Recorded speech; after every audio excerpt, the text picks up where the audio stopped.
All right, good morning. So today I have Maddison Duggan with me. Madison is a transactional funder and a creative top tier TC certified, so transaction coordinator. Madison, thank you for joining me today. Thank you for having me. I'm glad to be here, Jeremy. Fantastic, fantastic. Cool. So Madison, let's start with your work history and kind of some of the things that you've done. And I'd like to see how this brings you into investing. So let's start with what you have done before you got into investing. Oh goodness. Okay, so I've done most of the little small like retail jobs here and there. And then I was managing my in-laws' mom and pop store for about 4 years. So before my son was born. And then I worked all the way up until the day before I went into the hospital with my My son. goodness. And so once I had my son, we decided that I was going to stay home, and my husband still works his 60 hours a week at his W-2. So for the last 2 years, I've been a stay-at-home mom, um, which has been wonderful. I love spending time with my son. That was the whole plan. I wanted to be able to stay home with my son and be able to homeschool and just spend as much time as I could with him. Yeah, Now, that's amazing to be able to take that time and that focus, right? So because there's a couple options there. You can either, raise them yourself or you're taking them mhm, and dropping them off at daycare all day. And so I mean, it's a pretty serious commitment, especially where you was working, pretty consistently before, but to be able to take mhm. that on. So again, that I applaud you. Not a lot of people are able to do that still. Thing. A lot of couples still have to have two incomes. And so, no, that's awesome. So that's a strong commitment and a commitment for your husband as well. It sounds like he's working a lot of hours. Yes. Yes. We had to take some sacrifices in order for that to work because personally, in my opinion, I did not want to send my son off to daycare. Yeah. That was just my thought. So I wanted to be able to stay home with him, and my husband was on board with that decision. And so we had to make some sacrifices, of course, financially cut a lot of things out. And then we ended up selling the house and moving in with my in-laws. So we live with them. So we did have to make some temporary sacrifices in order for me to be at home with my son, but it's worth it. Yeah, no, So I agree wholeheartedly there. So that's amazing. So talk to me about during that time, it's kind of a transition, right? You're mhm. moving from working all the time to now you're raising this little human that you created, right? So what's going through your mind at this time and what takes you into like the idea of investing, right? So you've been at home for 2 years now with your little one.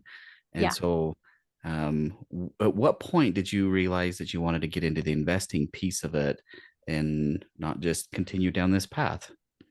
Well, working for a W-2, working a full-time job, and then being home 24/7 Mhm. was definitely stressful for me because I was such a busybody before I had my son. I mean, I always told people I lived out of my car because I was always on the go. And so it really made me stop and really take in the little things. Mm. Because when you have a child, you have to focus on all of those little moments, all of those little things, because you also have to teach them all those little things. Yep. And so it makes you stop and it makes you pause and it makes you remember, like how it felt to be young again. So it was definitely very, I don't know how to, it was different. Like I've never experienced anything like it before. I really had to force myself to slow down. A few months after I had my son, I actually was looking into becoming a um, certified bookkeeper. So I actually jumped on with QuickBooks and their training. I did try that out for a little bit. Okay. It was just not for me. Like I took accounting and everything. I Mhm. started college a little bit. I tried to go into nursing, and I was just trying to figure out where I fit, and everything that I had tried, I just didn't feel like it had fit my personality Mm. or my passions. And I have always been interested in real estate. Like I love homes. I love, transformations, interior design, etc. And so, of course, my husband just one night started watching Pace's videos on YouTube. I personally was not interested. I mean, I'm a busy toddler mom. Yep. So I'm like, I'll watch this later. I'll watch it later. Kept rolling my eyes, like I'm not interested. Mhm. I was doing something one night and I overheard it and I was like, hmm, you know, Piqued your and so interest a little bit. yeah, it definitely piqued my interest, and so I just started watching it, and of course it made sense. I was very excited. I believe we actually signed up that night Wow. with Gator, Okay. and originally we thought about doing sub two, Mhm. but that is definitely something that we would like to do down the road. We just really wanted to focus on Gator and getting our toe in the door with lending right now. Yeah. So for those that don't know what Gator is, maybe give a little bit of understanding about, that transactional funding and, why somebody needs a transactional funder. So talk a little bit about what is the Gator, and what is transactional funding? What is that even used for? Yeah, so Gator transactional funding is people just like you and I that have funds willing to invest in other people's deals or projects that are just a little tight or maybe would rather use their capital elsewhere, um, for more like not necessarily important things, but they have plans for it. Mhm. So little EMDs. So we people just like you and I, we come in and we help fund that EMD, or like for my husband and I, we do short-term lending. So short-term PML lending. Okay, So cool.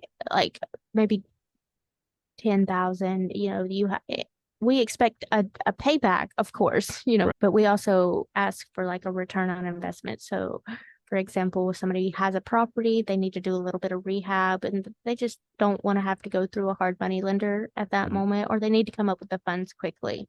And so they come to people just like you and I and say, hey, I need this amount. Can you do this? Absolutely. And then, we start negotiating our terms out that way. Yeah. So you really become a partner in their deal, right? Mhm. You're Yeah. you're bringing the money. They may have a project that they're working on, but you bring the money to that project to make that project successful, right? And it could be, to your point, it could be somebody that's, maybe they've got a lot of projects going on, and so their Hmm. their funds are tied up in other things, or maybe they don't necessarily have enough funds to finish a project. And so you're able to bring the capital, be part of that joint venture. A lot of times is the way you kind of hear it. And then you're able Right. to help them complete their project with the expectation that you're going to receive a return, right? Typically in the transactional funding space, you're not charging a interest or points, you're charging a set fee, right? So Right. as part of that partner, you may fund $10,000, but instead of getting 12% interest, you may get two, three, four, $5,000 back in return when they close the property, finish the project, sell the property, those types of things. Right now, correct me if I'm Yeah. speaking out of Yeah. turn. So No, that's correct. yeah, That's correct. so that's an interesting concept, right? So again, you have a resource that somebody needs, and somebody has a deal because they're actively working in finding these deals, like with yourself as a stay-at-home mom raising this toddler. Your husband's working 60 hours, 70 hours, whatever that work week looks like. It's really difficult to be able to reach out to a seller, find those Hmm. deals, and then be able to do the fix and flip, because sometimes a fix and flip takes a lot of Yes. management, a lot of time, a lot of energy, Yes. right? So that allows you to bring a resource that's necessary for this deal to happen, and then be part of that, and then kind of get your feet wet, a little bit of experience, right? I love how Yeah. you said I would dip my toe in here and get a little bit of experience here. Yeah. So I think that's a creative way, right, to be able to be involved with that and be part of that deal. So fantastic. So you're doing something else as well, right? So you're doing some transaction coordination. So explain to Yes. me what brought you to transaction coordination. If you already were doing the Gator lending, is how does that play together? How does it work together? Okay, so yeah, absolutely. When I joined Gator in April, you get so excited, right? There's so many opportunities that try to pull you separate ways. So I was just trying to figure out where I fit in the creative real estate industry. So I tried a couple of different things to see where I could potentially add value. Okay. Um, and I was being pulled so many different ways. I was overwhelmed. I believe my first month I talked to like 160 people just Oh, connecting with wow. everybody. That Wow, was that's like my amazing. goal. Yeah. It was because I'm an introvert. So I wanted to be able to change myself Hmm. into not being so introverted. Yeah. And so I definitely put myself out there. But in that, had that shiny object syndrome. Mm. Like everything was interesting. Yep. So after about a month and a half, I had to sit down and focus on one or two things. So of course, I was focusing on Gator lending, Yeah. that transactional lending. And then I was like, transactional coordination, I love to be organized. I love helping people. Um, I like all the tiny little details and just kind of not being introverted, but also kind of an introverted task because you're kind of doing things on the back end, but you Yeah. still have to communicate with people. And Yeah. so I thought that that was a good place for me. And I just so happened somebody tagged me in Jay's post like a couple days afterwards. Jay was looking to hire a few people on his team for his finish line team. And I contacted him. I interviewed for that position. I ended up getting that position and signing a contract with Finish Line. And then right after that, Molly Tinton came out with her top tier TC certification course. I signed up for that and became certified. And I love it. Like last week, I went from no deals and went to 8 deals. Oh my goodness. So in like 3 days. Wow. So it sounds like it really helped supercharge your ability to be part of these deals. So looking at where do I fit in? How do I best become part of the community and the program and the lending piece of it, and being able to go to somebody like Jay Holder who's seasoned in the transactions, and he's building a team, right? It's like this is a great opportunity.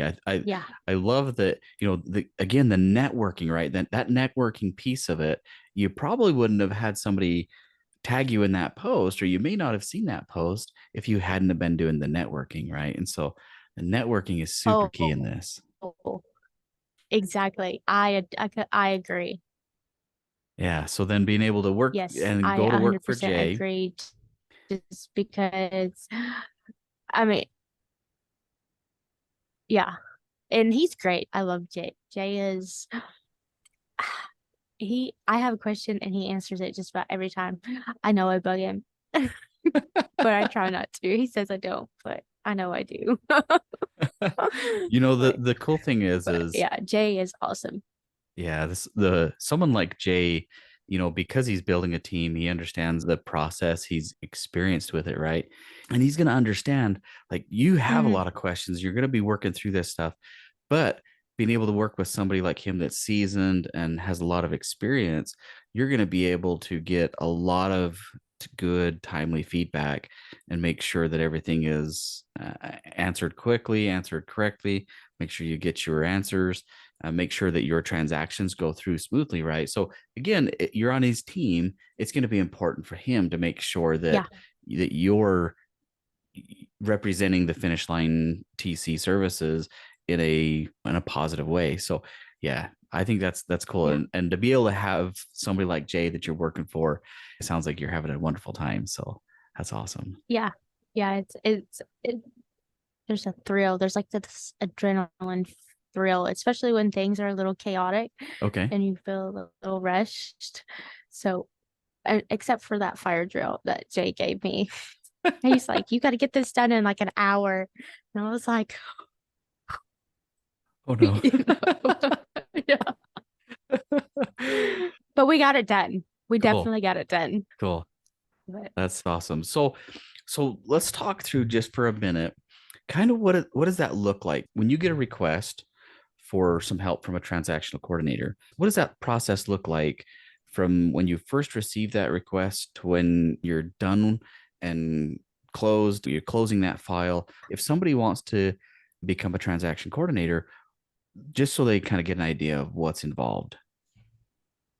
yeah, absolutely. So typically we have a consult. We try to get on a Zoom call so we can understand what's going on with the deal, get the terms of the deal, things like that. Once we have all of that information, including all of the parties that are included, we typically have you sign a service agreement stating that that we will be servicing on this deal. And then we get that 50% non-refundable opening deposit, and we start to fill out all your documents and send them out for signature. Typically, we open title, get in contact with title and escrow. We or a closing attorney and communicate. And most of the time, all the communications are via email. We try to keep everything in writing. So, I mean, it depends on when the deal is supposed to be closed on how quickly this process takes. So everything's in email mostly. Yeah, And yeah. then the funds get wired, the deal gets closed, we get settlement statement, et cetera, et cetera. Cool. So And so you that's went pretty through much that the really process. quickly. It's just, I mean, yeah, No, yeah, that's and I'm it just goes sorry. no. It goes to show, like I say, that that there's a lot of steps in there, right? And I want to unpackage those for just a Yes. minute. So as you're going through these steps, you are Mhm. the person that makes sure that all the T's are crossed, the I's are dotted, make sure that everybody's names are correct, the addresses, the property, all of that information has to be correct, right? And so Yes, if it's not correct, then the whole deal could fall apart, right? So right. without somebody like yourself that's willing to pay very close attention to those details, the the buyer and the seller of the property could completely fall apart. The whole deal could fall apart. And so there's a lot going Yeah. on there, right? So not only are you communicating through email, so you've got a track of everything that's going on, but you've got to know who all the parties are. You got to know who's involved with every little piece, who's providing the EMD, you know, who's the title company, who's the agent at the title company, and then okay, Mhm. well, do you have other partners on this deal? So you have to know all of these people, right? So you're getting introduced to, you know, usually three, four, five, six, seven, maybe 10 individuals along the way for this deal to happen. And so keeping all of that straight again, having the paperwork in place makes a big deal. It is a big deal, right? And also their bank, right? So then you Yes. got to talk through, okay, well, where's the funds coming from? Where's the funds going? Okay, title company, we need to make sure we have your information on where we're going to send the funds or where's the transactional funder Yeah. supposed to send the funds. And so there's all these moving parts. To me, just looking at it from the outside, is it looks like it could be total chaos. So how do you manage that chaos? I didn't say it. I didn't say it wasn't messy. Okay, so Um, it's a little messy. So yeah, how are you keeping I things? do. Yeah. Uh, Yeah, so how are Um, you keeping things I tried. organized and everything? Well, I have So everything in a file. okay, Yeah, I have everybody. So each client has a file. And then I also have it organized within my emails. So each client also has their own email, like tab, their little card, Okay. their tag. I've been attempting to set up my Trello board. My husband is way better at setting that up. So we're going to get together and set that up soon. Okay, cool. I started to try, so we're going to try to do the Trello to help me stay a little bit more organized. Mhm. Other than that, recently with just getting started, I'm constantly on the computer, just learning and kind of taking my time with all the little details. I'm not saying that I'm ignoring my son because I did say I'm a stay-at-home mom. Usually I'm outside with Yeah, my son. I take my computer outside and so he can play or cool. I'm working like now he's taking a nap Mhm. and so I have time for that. I do stress out a little bit and so I have to take moments. My husband tends to have to remind me to Mhm. take a moment to breathe. But other than that, I think I flow a little bit better when I feel like I have a lot of things that I need to do. My mind just works differently. Like, oh, okay, I got to get this done. I got to get this done. I got to get this done. And my husband's like, I have no idea what's going on. I'm like, it's all up here. It's all up here. Yeah. And I think it's amazing. So I'm just gonna do a plug for the female gender, right? Because my wife is very similar, right? She has so many things going on in her mind at the same time. I need her to tell me, it says, hey, we've got this, we got this, we got this, we got this, right? So it's obvious that your mind is working the same way, right? You've got all of these Yes. things that's going through, and they're all going through, parallel with each other. And so we're running this, we're running this, we're running this. And oh, by the way, oh Mm, yeah, we got to do this. And then you're organizing it around a schedule, and working with your son and being able to get that time with him. And it's really, it speaks volumes to who you are, being able to keep all of this stuff organized, right? You're using some systems, you've mhm, got processes in place, like you mentioned with your email, you've got labels for each one of those customers and each one of those clients and their files. And so there's a lot of paperwork that's involved with that. And so, mhm. and then you also mentioned, everything is done through email. And so that way you can keep track of everything that's going on. You're building that story as you go along. So looking from the outside, Yeah. as it may seem that there's, holy cow, I like, it's chaos, right? So that was, the first thing that's Right. come to my mind is like, holy cow, this feels like chaos. But the reality is it's organized, right? And without that organization and without that skill, it could come apart fairly easily. But and Yeah. even improving yourself with using Trello. So Trello is going to give you an opportunity to be able to help keep a little bit more organized, keep things all in the same place, communicate with others on your team, and be able Yeah. to get all that stuff processed through, right? So I think that's amazing. It's a good thing that we have this occupation available within the real estate realm, because I'll tell you what, without individuals like yourself and Jay and the team, nothing would get done. At least it wouldn't be done right. Right. Yeah. So yes, Yeah. I think that's I that's agree. amazing. So, and you kind of mentioned that you're working on learning some new things and doing some other stuff. So, what are some of your goals that you have going forward as you continue into this path and as you continue into your real estate journey? What are some of your goals that you have? Short-term goals, but also long-term goals. Yeah, I mean, I have a lot of goals. So they're Good. very visionary. Okay. Um, you know, by next year, I would definitely like to be in sub two.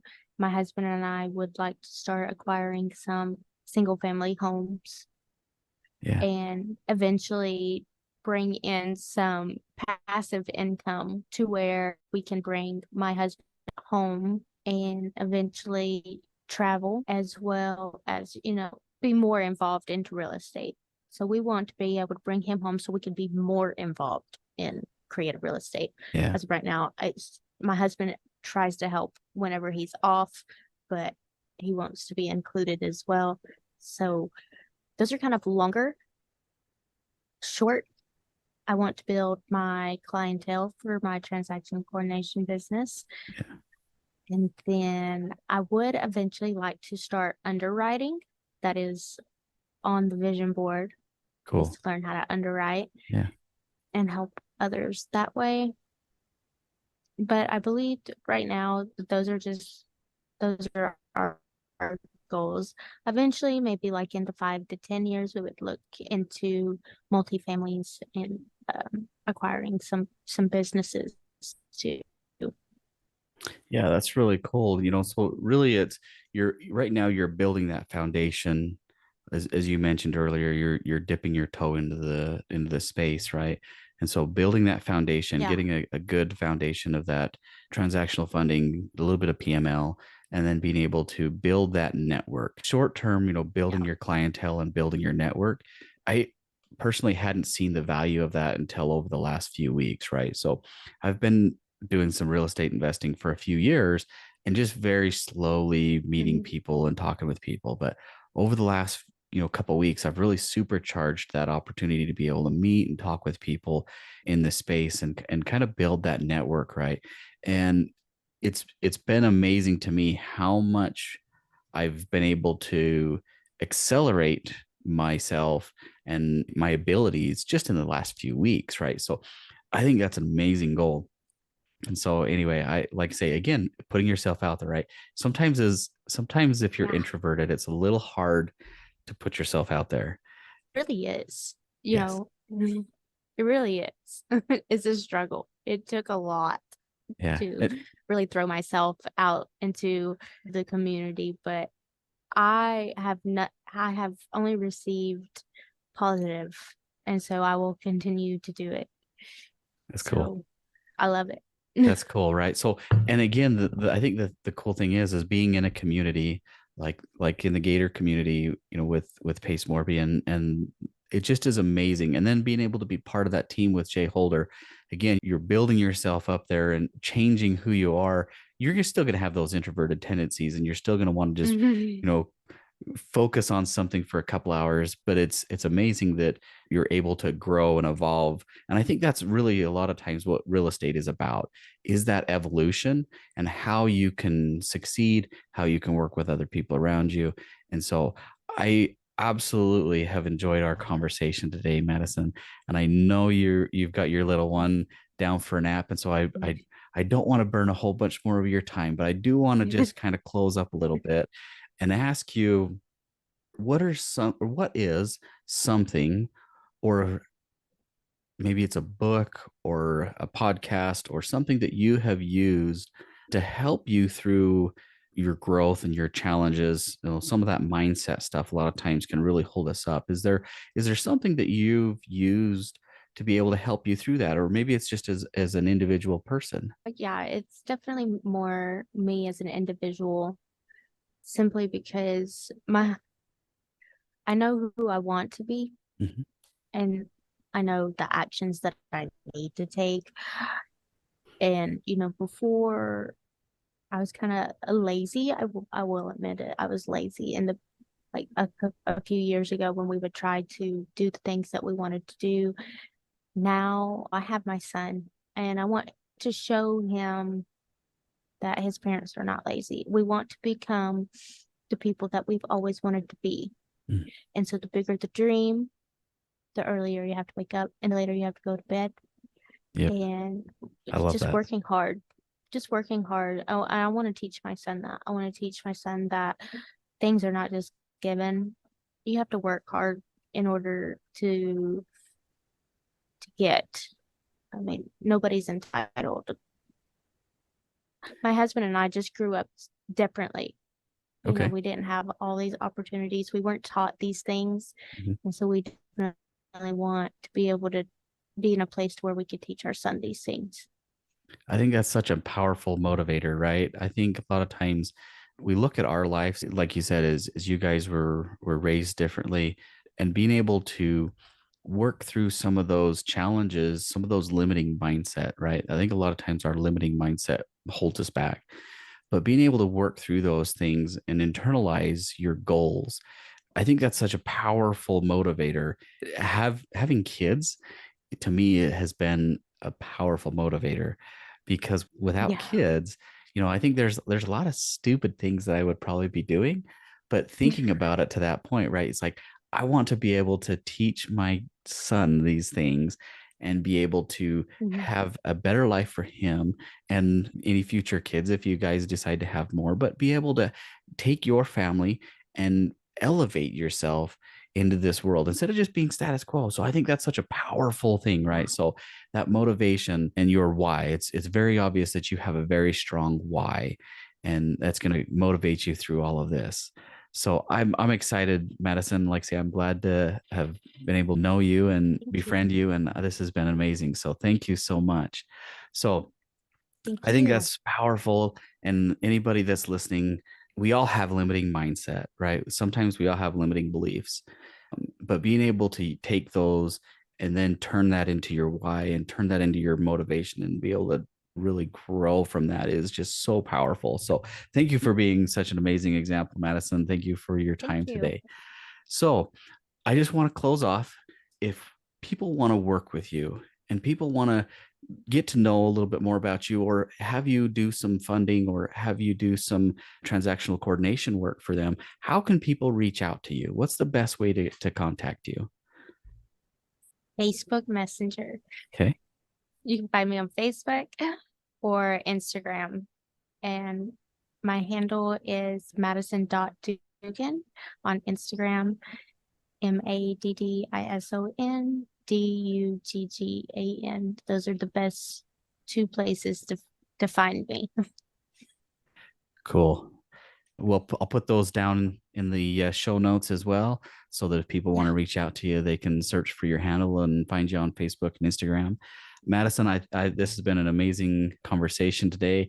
I do appreciate you taking your time out of your busy schedule and fitting me in to be able to talk with you today. So, thank you so much, and I look forward to be able to work with you in the future. Thank you for having me. I've had so much fun chatting with you. Yes, thank you. Appreciate it.